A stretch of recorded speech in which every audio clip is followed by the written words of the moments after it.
Baik, para pemirsa Aceh TV yang dimuliakan Allah Subhanahu wa taala, kita sudah berada di segmen terakhir di Ustaz Menjawab pagi ini. Dan kita masih membicarakan tema peran pemuda dalam kebangkitan umat. Tadi saya sedikit menukil kisah Nabi Ibrahim Ustaz ya. Betul. Jadi Nabi Ibrahim saat itu mengatakan Tuhanku bisa menerbitkan matahari di timur, gitu kan. Coba sekarang terbitkan di sebelah barat, gitu kan.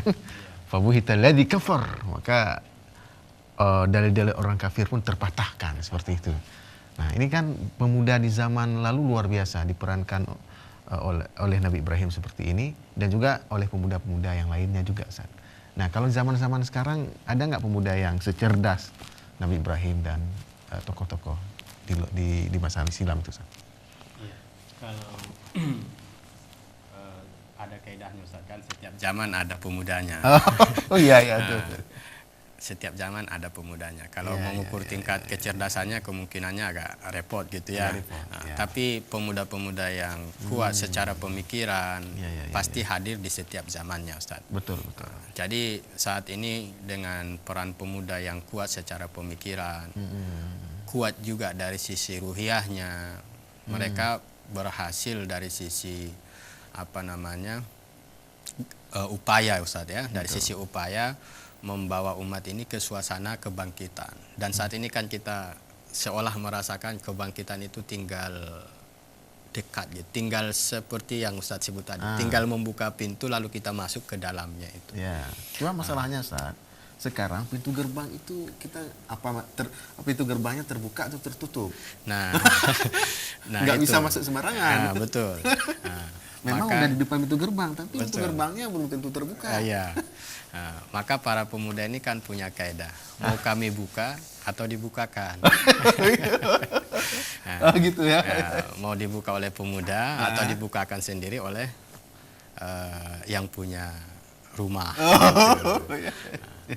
Jadi istilahnya orang-orang yang punya rumah, kalau kita sebut tadi kebangkitan ini saat ini harus ditopang oleh kekuatan. Mereka ini kan melihat, Ustaz. Ibarat seorang ayah kalau ingin menikahkan anaknya kepada seorang laki-laki, dia kan akan mencari tahu dulu sejauh mana kelayakannya seorang laki-laki ini untuk anak saya. Gitu. Iya, betul. Nah, ketika saya mempercayakannya kepada anak ini, gitu, bagaimana anak saya nanti, begitu kan?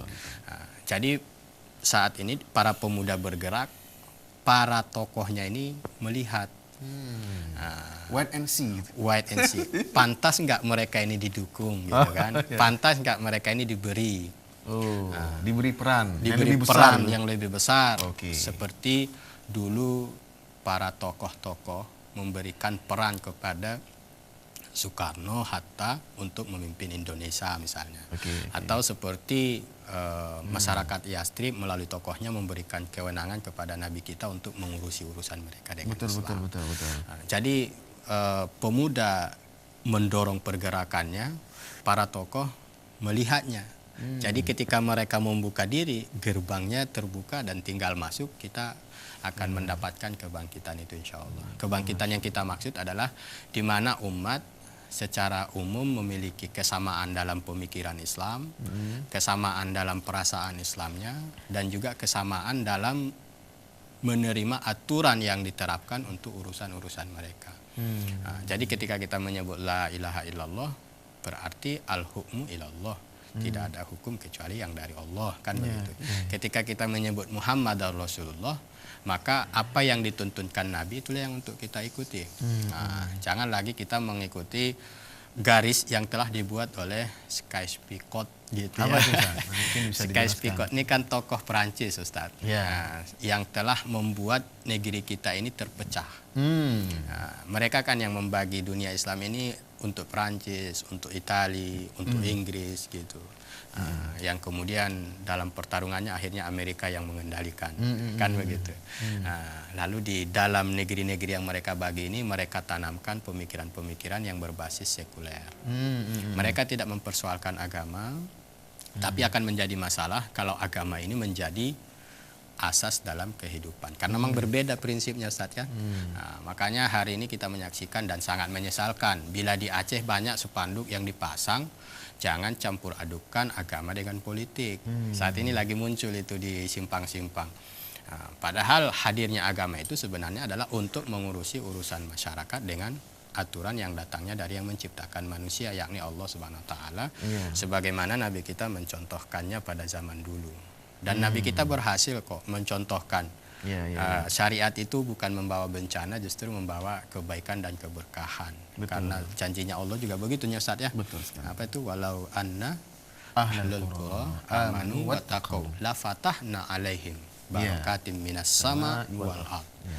Jadi tidak ada keburukan dengan berpegang pada syariat. Justru bencana yang akan kita tuai ketika kita berpaling dari syariat. Apalagi kalau memusuhinya. Berpaling aja membawa bencana, apalagi memusuhinya Ustaz kan.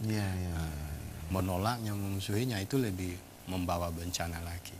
Betul. Jadi inilah para pemuda saat ini harus hadir dalam peran kebangkitan ini, karena kebangkitan ini terus melaju karena ada pemuda-pemuda yang sudah bergerak gitu. Jadi kalau para pemuda yang lain ini masih asik dengan narkobanya, masih asik dengan pergaulan bebasnya, ini tertinggal, nanti matinya itu hidupnya aja nggak dianggap Ustaz. Apa kaidahnya Ustaz? Wujuduhu keadamihi. Wujudu keadamihi. Ada tapi tiada gitu. Betul sekali. Tapi para pemuda yang mengambil peran dalam kebangkitan ini, yakinlah kematian mereka nantinya akan dikenang oleh generasi berikutnya. Sebagaimana kita generasi sekarang mengidolakan atau mengapresiasi kematiannya orang-orang terdahulu yang telah menghadamkan diri mereka untuk Islam dan kaum muslimin. Jadi pilihannya ya di para pemuda, mau mengambil peran dalam kebangkitan umat ini yang nantinya ketika kita mati insya Allah dikenang. Tapi ketika kita tidak ikut dalam peran ini, ya nanti ya hidup kita aja nggak dikenang orang, apalagi nanti kalau sudah mati. Saya kira seperti itu. Itu renungannya untuk para pemuda saat ini. Iya, subhanallah. Ya, baik Ustaz. Ini ada sisa-sisa waktu, mungkin Ustaz memberikan statement terakhir berkaitan dengan pemuda ini. Mungkin bagaimana agar kebangkitan umat ini bisa lebih jelas ke depan, yaitu dengan peran-peran pemuda yang ada sekarang ini. Mungkin kalau di sisi spiritual kita sudah lihat dampak di masyarakat. Iya, Ustaz. Banyak masjid-masjid yang sudah makmur, dipenuhi oleh banyak pemuda. Para pemuda. Berbeda misalnya dengan 10 tahun yang lalu. Iya, betul. Tapi di 10 tahun belakangan ini kita lihat para pemuda justru yang memenuhi masjid. Betul, Ustaz. Tapi memang tentu saja masih banyak pemuda yang tidak memenuhi masjid, tentu lebih banyak daripada yang memenuhi masjid, yang gitu. Iya. Nah, yang ketika azan subuh berkumandang, as-salatu khairum minan naum, salat lebih baik daripada tidur, justru dia memilih tidur daripada salat. Nah, bangunnya nanti kesiangan. Jam 8, jam 9, jam 10 baru dia bangun. Nah, nanti masuk kuliah juga kesiangan. Karena dasar bangun subuhnya kesiangan. Kesiangan, betul Ustaz. Jadi Ustaz melihat selain dari kebangkitan spiritual yang Ustaz sebut tadi, juga ada kebangkitan akliyahnya, pemikirannya. Kira-kira kebangkitan apa lagi yang perlu dimiliki oleh pemuda supaya umat itu bisa bangkit? Baik. Yang paling mendasar itu memang harus bangkit secara pemikiran. Betul sekali. Karena dengan pemikiran yang bagus, yang jernih, tentu harus pemikiran Islam, maka akan kuat spiritualnya insya Allah. Dia tidak akan mengabaikan waktunya dalam hal yang tidak berguna. Karena seorang pemuda yang telah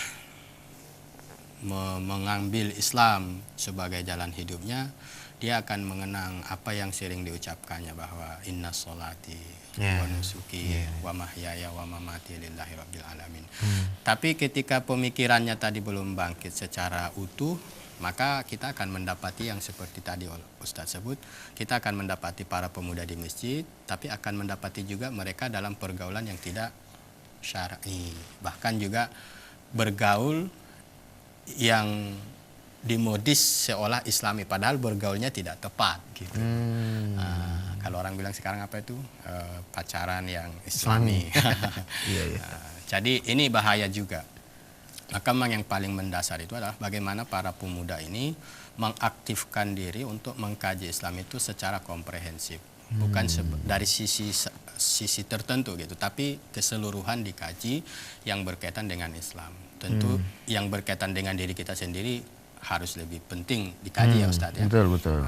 Jadi para pemuda, mari kita mengambil peran dalam kebangkitan ini dengan mengisi waktu kita mengkaji Islam, lalu mendakwahkan apa yang telah kita kaji. Karena para pemuda dulu juga begitu, mereka melakukan perubahan. Tidak melakukan hal-hal yang bersifat lainnya gitu. Jadi mengkaji Islam, mendakwahkannya, mengkaji Islam, mendakwahkannya, hingga kemudian terakumulasi kesadaran ini, lahirlah kehidupan Islam, lahirlah peradaban Islam, memunculkan kemajuan-kemajuan yang tidak dikenal atau belum dikenal oleh orang-orang sebelumnya, Ustaz. Baik. Ya, baik. Jadi tentu saja kita harus banyak membaca sejarah masa lalu, Ustaz ya. Banyak Sejarah membaca, Ustaz. kebangkitan umat Islam di masa lalu, di zaman Nabi SAW, Iya, Ustaz. di zaman para sahabat beliau. Bahkan kebangkitan setelah Rasulullah 23 tahun memimpin Iya, betul, umat, Ustaz. kemudian dilanjutkan oleh para sahabat 30 tahun. Ustaz, Iya, ya. betul, Ustaz. Dari Abu Bakar sampai kepada Ali bin Abi Thalib. Kemudian oleh para khulafa setelah itu ya, sekitar ratusan tahun. Iya, betul, Ustaz. Dan Islam sudah berjaya ya, Betul. memimpin dunia, bukan hanya lagi memimpin lokal ya, lokal, nasional, Iya. tapi sudah internasional seperti Iya, itu. bahkan imam kita orang Indonesia itu kan yang menisbatkan diri kepada Imam Syafi'i justru di usia mudanya menjadi imam ya Ustaz ya. Siapa? Imam Syafi'i kan. Oh ya, ya, ya. Di Betul. usia mudanya menjadi Hmm, imam dalam Islam. betul, betul sekali. Di mana orang-orang merujuk kepada pemikiran dan pendapat beliau dalam agama. Baik, para pemirsa CTV yang dimuliakan Allah Subhanahu wa taala, terima kasih atas perhatiannya. Mohon maaf atas kekurangannya.